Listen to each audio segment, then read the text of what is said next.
Hello दोस्तों, स्वागत है आपका अपने YouTube channel Rohit Goswami law classes में। और आज हम कराने वाले हैं एलएलबी थर्ड ईयर। सैम है हमारा फिफ्थ, एक्ट हमारा सिविल प्रोसीजर कोड, सिविल प्रक्रिया संहिता। कोड है इसका 5001, जिसे हम शॉर्ट में सीपीसीबी बोलते हैं। क्वेश्चन नंबर है हमारा 8। अब से पहले मैं 7 क्वेश्चन आपके करा चुका हूं और ये 8वां क्वेश्चन हमारा बात दायर करने के नियम, मतलब हम केस किस प्रकार से डाल सकते हैं, ये वाला क्वेश्चन है। अब से पहले जो 7 क्वेश्चन करा चुका हूं आप प्लेलिस्ट पे जाके देख लीजिएगा। बहुत ही छोटा सा क्वेश्चन है, 5 नंबर या 10 नंबर में इसकी डिमांड रहती है। और इसकी डिमांड ना भी रहे तब भी ये हमारे लिए बहुत ज़्यादा क्या है, महत्वपूर्ण है समझने के लिए कि हम केस किस प्रकार से डाल सकते हैं, केस किस प्रकार से डाला जाए और उसमें कौन से तथ्यों का वर्णन किया जाए। छोटा सा है लेकिन समझेंगे थोड़े ध्यान से, ठीक है। वीडियो में चलने से पहले आपसे छोटी सी रिक्वेस्ट है, प्लीज़ सब्सक्राइब कर दीजिए। बहुत कम लोगों ने सब्सक्राइब कर रखा है, ठीक है। और ज़्यादा से ज़्यादा अपने दोस्तों में, ग्रुप में शेयर कीजिए जो आपके क्लासमेट है, ठीक है। क्वेश्चन है हमारा, बाद दायर करने के क्या नियम हैं, संक्षेप में वर्णित कीजिए। आंसर है हमारा, बाद दायर किए जाने से संबंधित नियम दीवानी न्यायालय के लिए धारा 26 तथा आदेश 4, 6, 7 में है। देखो, हमारे एग्जाम में आंसर को लिखते समय बहुत ज़्यादा इंपॉर्टेंट होते हैं हमारे सेक्शंस, तो इस वाले सेक्शन को अच्छे से याद कर लेना, इसी के ऊपर पूरा क्वेश्चन क्या है डिपेंड है। तो इसमें क्या कहा गया है, सेक्शन 26 तथा आदेश 4, 6, 7 में है क्या, बाद दायर किए जाने से संबंधित नियम। आगे चलते हैं। सेक्शन 26 के अनुसार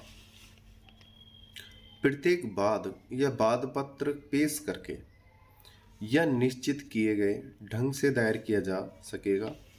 दीवानी प्रक्रिया संहिता में इस विषय पर आदेश व नियम दिए गए हैं। यहाँ पे इसे काट दो, आदेश व नियम दिए गए हैं।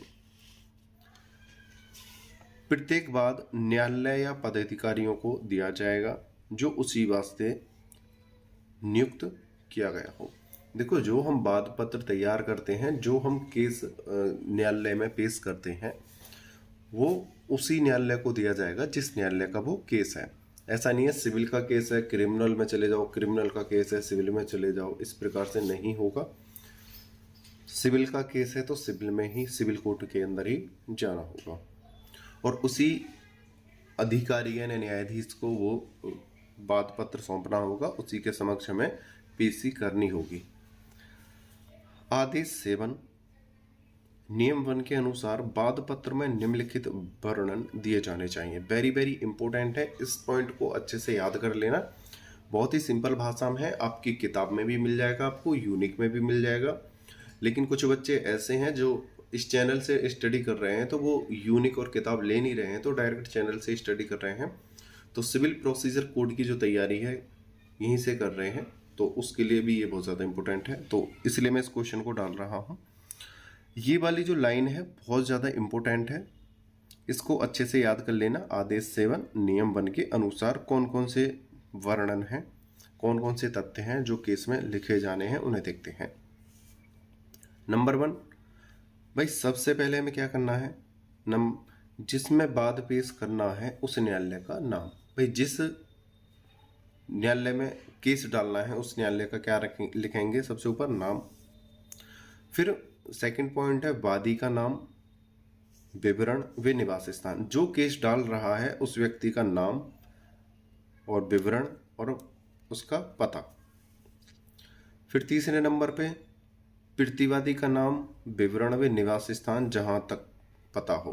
भाई जिसने डाला है उसका पूरा पता, नाम और विवरण होना चाहिए, और जिसके ऊपर डाला है उसका नाम, उसका विवरण और पता होना चाहिए जहां तक उसे मालूम हो। फोर्थ पॉइंट है वादी व प्रतिवादी, नाबालिग या अस्वस्थ मस्तिष्क हो तो उसका विवरण।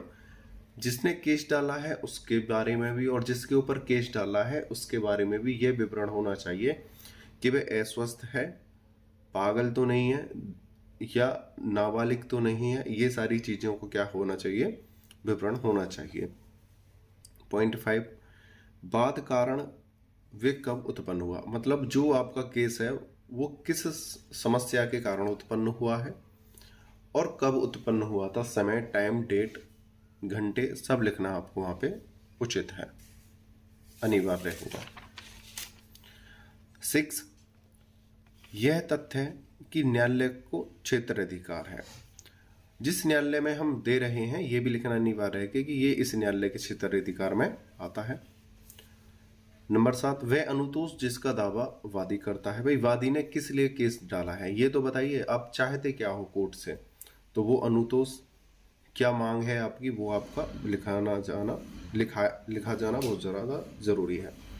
पॉइंट 8, वादी द्वारा छोड़े या मुजराई भाग का वर्णन भी होना चाहिए। जैसे हम कोई केस चल रहा है, सपोज करो कोई संपत्ति थी, इस पर जो केस चल रहा है, लेकिन वादी ये कह दे कि ये जो जमीन है केस इस पे चल रहा है, लेकिन मैंने कुछ हिस्सा इसका बेच दिया है, छोड़ दिया है, लेकिन शेष पे क्या है, केस है।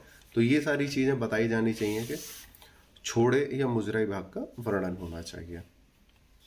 पॉइंट नंबर है 9, क्षेत्राधिकार और न्यायालय शुल्क के उद्देश्यों की पूर्ति के लिए बाद की विषय वस्तु के मूल्य का कथन करना चाहिए। आदेश 6 नियम 1 के अनुसार प्रत्येक वाद पत्र अभिवचन है। देखो अभिवचन किसे कहते हैं, जब कोई वादी अपना केस डालता है उसे कहते हैं अभिवचन। प्रत्येक वाद पत्र क्या है, अभिवचन है। यहाँ पे बोला गया है आदेश 6 नियम 1 के अनुसार प्रत्येक वाद पत्र जो भी केस डला है वो क्या है, अभिवचन है। आदेश 6 नियम 2 के अनुसार वादी के वाद पत्र में उन समस्त महत्वपूर्ण तथ्यों का संक्षिप्त विवरण दिया जाना चाहिए जिन पर वादी अपने दावे के लिए भरोसा करता हो। यानी उन सबूतों का, उन तथ्यों का, उन घटनाओं का वर्णन किया जाना चाहिए जिनके भरोसे पर, जिनके सत्यता के ऊपर वो अपना केस डाल रहा है, या उन घटनाओं के ऊपर जो उसके साथ घटी हैं। ठीक है। आदेश 6 नियम 15 के अनुसार प्रत्येक अभिवचन में सत्यापन सबसे नीचे किया जाना चाहिए। सत्यापन यानी जो मैं ये केस कर रहा हूँ ये मेरी सलाह से हो रहा है और जो इसमें शब्दावली है वो सब मेरे द्वारा लिखवाई गई है और ये घटना सत्य है, इसका मैं शपथ लेता हूँ। ठीक है। और प्लस फिर उसके क्या हो जाएंगे, हस्ताक्षर हो जाएंगे, फिर अपना एडवोकेट उसके हस्ताक्षर कर लेगा, सॉरी वादी हस्ताक्षर कर लेगा, उसके बाद एडवोकेट अपनी मोहर लगा के अपने हस्ताक्षर उस केस पर डाल कर देगा और केस को क्या करेगा, न्यायालय में पहुंचा देगा।